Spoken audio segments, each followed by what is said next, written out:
In overnights, when you race here in overnights, week after week, day after day, you get to know the horses. So when it comes to your overnights here, truthfully, I don't study the program. I look the program before we go out to race. Look over the horses. I pretty much know all the horses here. Now, granted, when a new horse comes in, I do study it. But when I go on stake races or race at other racetracks, I definitely grab a program and go over the horses. And sometimes I get on Pathway and look up sires and dams of young horses, especially when the 2-year-olds start. I like to look up the sire and dam to see if they're brothers or sisters to anybody that's really good, to check it out that way. Meadows is a tough track. This is one of the toughest tracks I've ever driven at. It's not really what you call a speed track. You got to be careful how you drive here. You can't, if you overdo it with a horse, horses don't last here. You just got to really play it by ear here. The track surface is always different here. Obviously the weather plays, in condition of that. You just got to really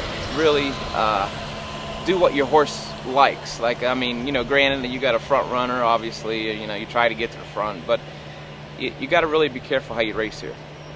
My strategy a lot of times, I like to make a move with a horse when they still have a lot of pace left in them, like making a move up the backstretch. I like to do that because if you're trying to make moves with horses late in the mile, they usually don't have the energy to do it.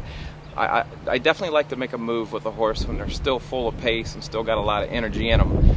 But you just kind of got to go by what the horse likes.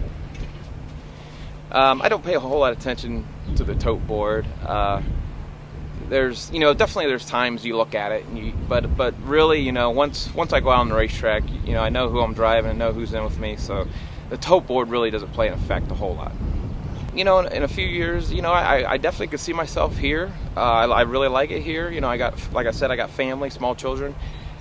I would definitely love to do a little more traveling for some of the bigger stake races if I could, pick up horses. I've been fortunate enough the last couple of years. I did get to drive some really good horses, so hopefully, I can catch some good horses again.